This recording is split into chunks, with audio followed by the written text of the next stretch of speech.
Good morning, guys. It's story time.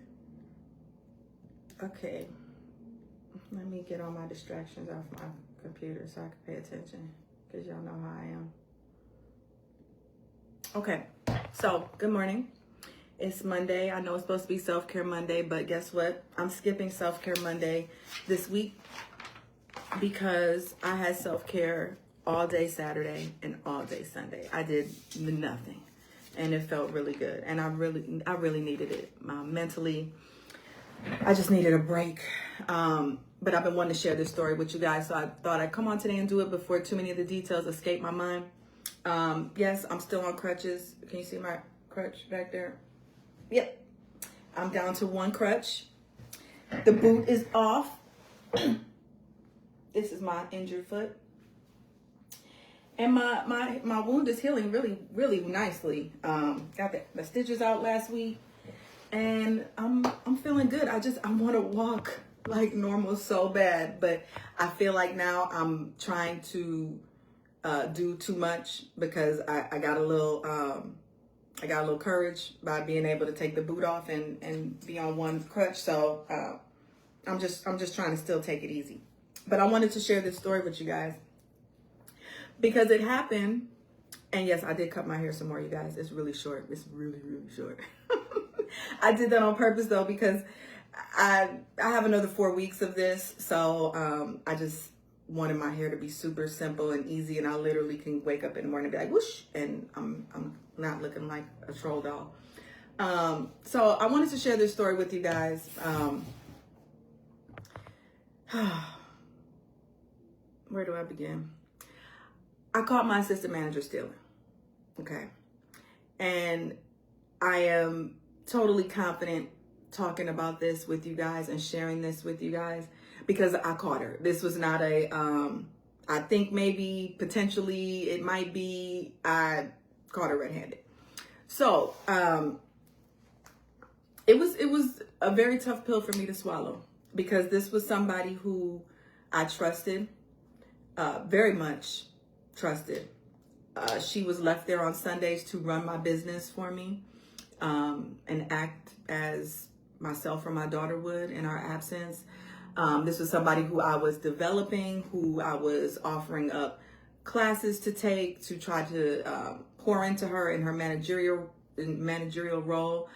She was somebody who I thought was going to be with me for a long time, someone who had been with me for a long time, someone who was making, next to my daughter, she was making the most out of anybody there because she had an increased hourly pay on top of the tips that she was making. This is someone who I took to dinners and had manager meetings with her and my daughter and shared insights to my business. So this was very hard for me to process because one thing about me, I've said this to y'all on here before, I'll say it again, I don't read books, I read people. And I really pride myself on being a very good people reader. And, you know, they always say there's smoke before the fire. And there was some smoke. So what I want to talk to you guys today about is recognizing the smoke before the fire. And y'all do not talk about my nails. I can't go nowhere. And I definitely can't get a pedicure, so I'm not going to get a manicure without a pedicure. Listen, I'm finna do the rest of this live like this, okay? Look, don't look at my nails. What was I saying? See, this is why I can't deviate. I said, dang. I was talking about, anyway, I'll figure that out later. There's a couple of lessons here. It's not just about, the smoke before the fire. Sorry. She did a little smoking before she showed me the fire. So I want to talk to you guys about that. And then I want to talk to you more importantly about the strategic fire. Okay. Thank you, Courtney. I swear I was just sitting here like, will somebody please help me? The smoke before the fire. Thank you. and about the strategic fire, because you guys have to be strategic when you're firing somebody. So let's get into the story time. So the smoke before the fire was one day she made a comment to me about, and let me tell you something. Thieves, haters, bad-minded people, they're going to tell on themselves.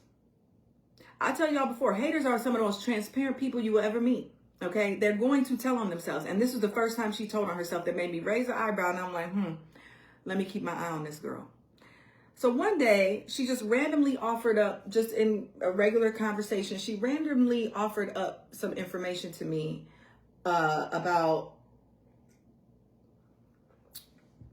a customer coming. It wasn't even a customer.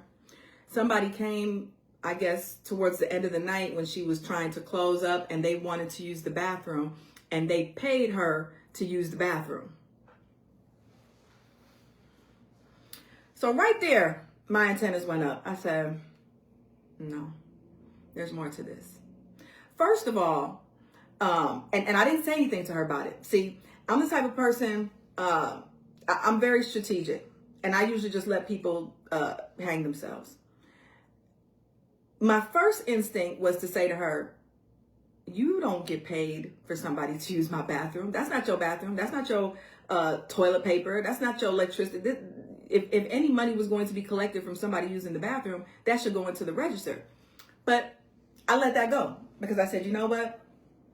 This is the nugget. So that was a couple months ago. Then there were really no red flags from that point on. It was just that. So now fast forward to the night. Courtney, no. Let me tell you why that was a red flag. Because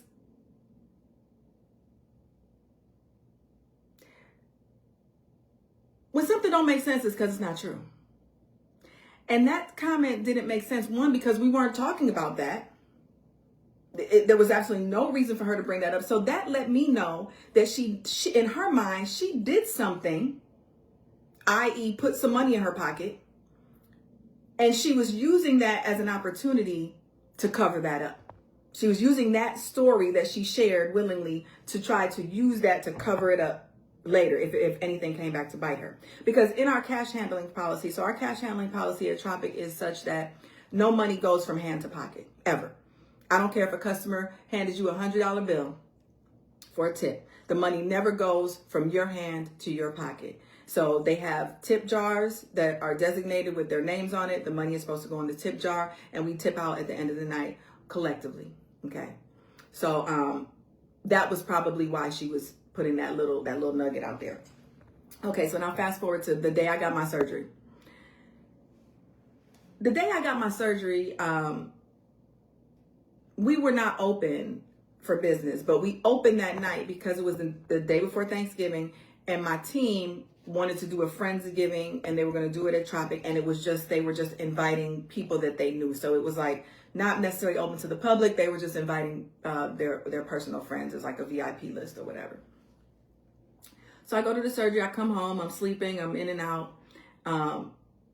And at some point in the night, I looked at the cameras like I always do. I tell my team all the time, if you don't see me, just know I see you. And a lot of times people think, oh, how's the saying go? When the cat's away, the mice will play. I tell my team all the time, don't try that when I'm not here, because I have 17 cameras to watch you all on when I'm not there. Obviously, I can't be in 17 places at once when I am there. So the cameras, they know. I don't watch TV, I watch my cameras. Because they tell you everything. I mean, it's not necessarily that I'm really watching for thieving. I'm watching for processes. I'm watching for things that we might be doing in the operations that don't make sense, like just from a logistical standpoint, from an efficiency standpoint. I'm watching for the customers and how they're approached when they come into the establishment. I'm watching for so many things that really theft is not the number one on my list, because there are things in place that will let me know if somebody is stealing, from inventory to just the numbers. From me being in the business so much, I know I just know. I know my business. I can look at certain amount of product and be like, okay, I know that this is going to yield me X amount of dollars because I've done the numbers. The numbers are all in here. So that's why I'm such a stickler about y'all knowing y'all numbers, because when stuff like this happens, you'll know. Now, pause, because I did notice something was going on with the hookah. And I just thought to myself, we are blowing through a lot of hookah stuff lately. And the hookah sales, they were there, but I'm just like, the amount of hookahs and shisha stuff that we're going through, we should have, it seemed recently like we were going through it more frequently. So I had already put a bug in my daughter's ear. I was like, I need you to measure out the shisha. I want to know exactly how much shisha goes in each hookah, because from that number, I can then look at how much shisha comes in a container, and I will know that from one of these containers of shisha, I should get X amount of hookahs, which means X amount of dollars. So if I'm bringing in 10 things of shisha, 10 containers of shisha, I should have this amount of money. So that was already in the works. But this is how good God is. And this is why I always ask God to send me the right customers, send me the right team members, the right partners, the right resources, and to cut me off from anybody who is bad-minded and ill will towards me. Now, this girl was one of the last people that I would have ever expected. Church girl, okay? And I know what y'all gonna say, that don't mean nothing, but to me, that means something. You know what I'm saying? If somebody's saying that they are a woman of God or a person of God, and they're in the church and they're in the choir and praise the Lord and hallelujah, and then you do this, it hurts. It's a more of a hurt because you think that you're, dealing with a Christ-like person. So back to Christmas, Thanksgiving Eve. So I'm watching the cameras, and I don't know, I just do this. When I look at my cameras, I count hookahs. I mean, because it's a big ticket item, I can easily count and be like, okay, I see this many hookahs. I know that I'm a numbers person, y'all, okay? So I counted the hookahs that I saw on the table in the bars. And the next morning I woke up, and I checked my my sales dashboard, and there were no hookahs rung up. Not one. Not one hookah was rung up. Now, mind you, maybe like a month prior to this, we had a team meeting, and I was reiterating some of the high level policies, because we had a couple new people on the team. So whenever we have a new people on the team, I always like to point out some of the high level policies, and it's a good refresher for the current team that's there. So we had just had a meeting about the cash handling policy.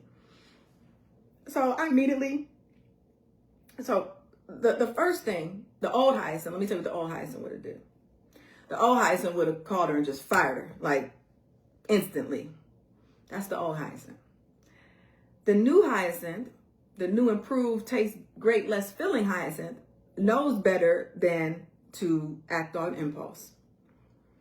Because what I'm trying to avoid as an entrepreneur, one of my main responsibilities is to mitigate risk. Like, I feel like I constantly, probably a big part of my day is just thinking about pitfalls and thinking about things that could harm me and trying to prevent that from happening, anticipating, things that could happen. Why was I saying that? I was going somewhere with that. Oh gosh. I hate that y'all got to see this scatterbrainness in me. I was saying that for a reason. I'm going to tell y'all about the mitigating of the risk with her. What did she do? Oh, gosh. Oh, the unemployment. That's where I was going. So I can't stand getting them unemployment letters. When I see them unemployment letters, it really annoys me. Because you know what? 9 times out of 10, when I get unemployment letters in the mail, it's not even for like a legitimate team member. You know what I'm saying? Like, it's not even for somebody who's been with me a long time, or he's even worked with me in enough capacity that would, make me liable for the claim. But you got to understand how unemployment works. You can get wrapped into it if it has nothing to do with you. It's a big convoluted mess, in my personal opinion. But I have never had to pay unemployment. I actually have a credit. Okay. But I've never had to pay an unemployment claim.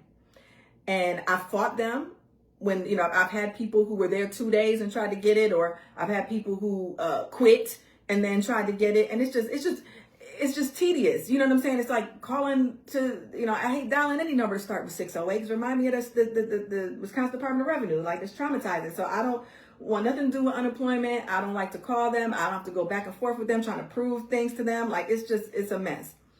So the first thing I thought about was, I said, okay, Hyacinth, we could fire her. Oh, we're going to get rid of her. There was no doubt about that. She was done in my mind. But I got to be strategic. So I said, okay, how am I going to get rid of her? Sorry, Wi-Fi. You got to remember, she was getting a higher hourly rate than, most servers and bartenders make $2.35 an hour. She plus tips. She was getting more than that an hour because she was an assistant manager plus her tips. So I knew, and plus of the length of time that she was with me, I knew that if I fired her, that I was going to end up paying unemployment. And I'd be damned if I'm paying unemployment to somebody who was thieving from me. That, like, the Lord Jesus. Oh, I would be pissed, okay? So I was like, I ain't paying. This is not about to happen. I'm not going to be paying unemployment on this thieving ass girl. So I said, okay, I know what to do. So my first plan of action was, I got to get her to admit to this. Because I need something. I'm a receipts person. Y'all know me. I am a receipts person. I got receipts in my phone. I got emails. The major things in my life, I have receipts. And so I text her. And I asked her, I said, such and such. I said, I noticed that no hookahs got ringing last night, but I saw several hookahs on the camera. I said, what happened? She said, we were busy. Lie. We were busy, so I just put the money in my pocket, and then I started drinking, so I forgot, but it's sitting right here. I said, sitting right where? Because I wanted to make sure, again, receipts. She said, on my nightstand. So, of course, then I went into a very lengthy text message about how she violated the company policy and that there, under no circumstances should she ever be putting money in her pocket. That was some bullshit, okay? Total bullshit. She was thieving. So now I'm here, when I want to address something with my team member, I do it face to face. I'm not a phone person. I get what I need to get in my text messages for my records, but I'm going to talk to you in your face because I want to see your reaction. I want you to see mine. But now, here I am on the crutches, couldn't go there. So I told Hylia, I said, when you get to work tonight, call me, put her on speakerphone because I want you to hear everything I'm going to say to her on the phone. So she gets on the phone and I proceed to, reiterate everything I said in the text message. Why would you be taking this money home? It's against company policy. We just talked about this. Like And I let her know that I said, this is going to be a formal write-up. So Hylia will be there with your formal write-up. I'm going to need you to sign it. I said, and I'm demoting you. You're no longer assistant manager because an assistant manager would never violate a company policy in that way. She proceeds to, I don't know who she forgot who she was talking to. She was like, well, what I'm not going to do, I don't understand why you think that I was taking why I would be stealing. What makes you think that I wasn't bringing the money back? I said, I'm glad you asked that. I said, I'm gonna tell you why I know you wasn't bringing the money back. Because you told me out your own mouth that you collected $30 for the hookahs, right? Now, taxes and gratuity gets added to the $30. So if you had every intention on ringing up those hookahs, you most certainly want to just collect the $30 because that would have made it short. You would have got your tip and then the register would have been short on the taxes. So that's how I know you had no intention on ringing up those hookahs. And to use the excuse of we were busy. No, we've been much more busier than you guys were on a night that we technically weren't even open. So how were you that busy that you couldn't ring up my money? I tell my team all the time, this is something they hear me say it all the time. I make sure you get your money, make sure I get mine. And by that, I mean, the 18% gratuity is built into the check and for good reason. A lot of y'all don't tip. A lot of y'all never were taught the rules of tipping. And I'm not going to lose my staff because you guys don't want to tip. I ain't talking about y'all. I'm talking about the others. But, so that's why the gratuity is there. Now it's 18% gratuity. They get 15 of that. I keep 3, which is not a huge thing. The reason for that is because they be throwing away my ramekins and breaking my glasses. So that's kind of the way I offset those fumbles. But that's very generous because first of all, and we don't split tips at Tropic. Most of these bars and restaurants, they split tips. Most of them don't put in the gratuity, and you're just at the mercy and hoping that you have a decent person who understands what gratuity is and how much it should be, and that it's part of the game when you go out. I'm going to do a whole nother live on that another day. But I make sure y'all get your money, so make sure I get mine. That means get the pre-off so people are not walking out on checks. That means make sure you're upselling so that we can get, make sure that we are maximizing the customer experience and that we are staying within our average ticket count. Make sure that, you're putting my money in the register. Make sure that you're not giving away free stuff. I have things in place that the team can give away free. We batch Tropic shots. It's a really good shot, if I do say so myself. It derives from a drink I used to make called the Green Python. And my team knows at any time they can go give away those shots. They can give it away as a drink. They don't have to ask me. But Top Shelf, Patron, all that, we don't do that around here. I don't run my business like that. I am not running a 5013CB, whatever it's called, a 5013BC, whatever. Y'all know what I'm talking about. The nonprofit. It's not a nonprofit. It's a business. So I expect to get paid for everything that goes out the front door because I paid for it when it came through the back door. That's it. That's all. That's business 101. So now she's telling me, how do I know she wasn't going to bring the money back and all this? I said, regardless, if you had you never even called me and said, oh my God, Hyacinth, I left here with the money last night. I am so sorry. She said, why would I bother you when you're resting after your surgery? Girl, don't try it. Do not try that with me because you could have easily let my daughter know. But you didn't, because your intention was to keep that money. I said and I told her straight to her face, I said, there is nothing you could say or do that would convince me that you were not stealing that money. You're not going to convince me of that. So I immediately revoked all of her privileges as an assistant manager. So security, code for the door, keys, manager access in the register. And in my mind, I was like, she'll never work in here by herself again. And I was trying to force her out. That's what I wanted her to do. I wanted her to do exactly what she did. Because guess what? She called the day that Hylia went up there and got her keys and all of that. The next day, she texted and said, I will not be returning to Tropic. I said, thank you, Jesus. You did exactly what I wanted you to do. So entrepreneurs, this is a good lesson for you. You have to be strategic with your fires, especially when it's somebody who you know is going to win that unemployment insurance claim on the sheer fact on how long they've been with you and the amount of money that they've made with you, because that's where it all comes into play. I hope you understand that. It's not just, oh, you worked here for 2 days and boom, I quit or I'm fired and now I get unemployment. That's not how it works. So you really have to understand. I fully don't understand how it works, but I've made enough phone calls to them that I get it a little bit. So yeah, I wasn't paying this girl no unemployment. And I even told her the day I had the conversation with her and I demoted her and all that, I said, let me tell you something. I said, Milwaukee is very small. I said, and I will make sure, I said, you want to go work for somebody else and you think you're going to do to somebody, I'm going to let them know exactly what you want. And I mean that. I'm on some, you'll never work in this town again type shit. Okay. Because thieving, let me tell you something, a bar, restaurant is you have to trust your team. It's way too much money. It's way too many opportunities. You have to have systems and processes in place to catch them when they do this. And you have to be able to trust your team. And it was just, it was very hurtful to me that this was someone who I was developing and pouring into. And it just goes to show you could be a great manager, a great leader, a great boss, a great person to work for. I remember when her father passed away, I got her flowers and she was so like, oh my gosh, she couldn't believe it. And all of it. Honey, God bless you.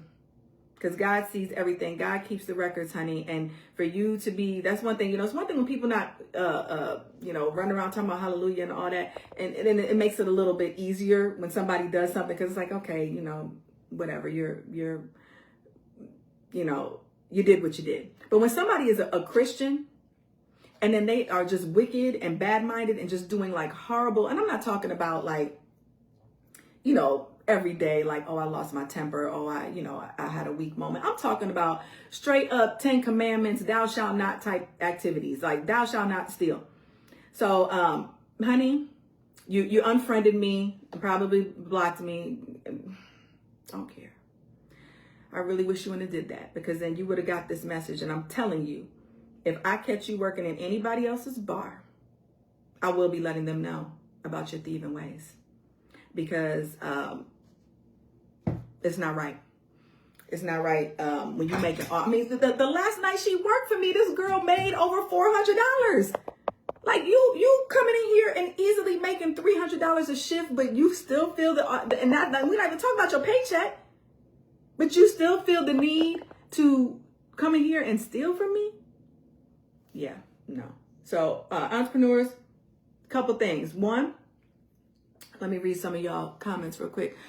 Crystal, is also based on the money they have built up. Yeah, exactly. Sometimes they can pull funds from their prior jobs. Yep. Mm-hmm. Yeah, exactly. But she was going to get it because of the length of time she had been with me and the amount of money that she was getting. I would have ended up having to pay on that unemployment insurance claim had she filed one. And, even sometimes when they're in the wrong, I've had times when people have like literally been in the wrong, and I've had to sit up here with the unemployment insurance adjudicator, whatever they are, and send in information. And it's extra work on my plate. It's stress on my plate. It's just like, I try to steer clear of unemployment as much as possible. So, entrepreneurs, again, this is for you. I want you to make sure that you have systems in place to catch any thievery. Okay. Your point of sale should do it. Okay. I can go into my point of sale, and when I get in however many cases of beef patties, if it's 100 a case, I go into the point of sale and I put in that we got 100 beef patties. That way at the end of the month, or however frequently you look at your numbers, I look at mine a couple times a month, but let's say at the end of the month, you look at your numbers and you're negative in the patties, but you're negative on hand, but in the system, it says you should have some more. Now, somebody's eating some patties they're not supposed to eat. They taking some patties they're not supposed to eat. Have your systems in place, okay? Because especially when you got people in and out, we've been fortunate enough where we've had a very consistent staff at Tropic, but in this industry, there's a lot of turnover. You got to be able to catch these things. And I'm so thankful that I caught this, because, what I believe this person was also doing was that they were corrupting some of the newer team members that were coming on staff, because I had heard through a little birdie that one of the other new girls who, this assistant manager was very buddy with, somebody told me that she had told them to pay her for a hookah using a Cash App. So yeah, she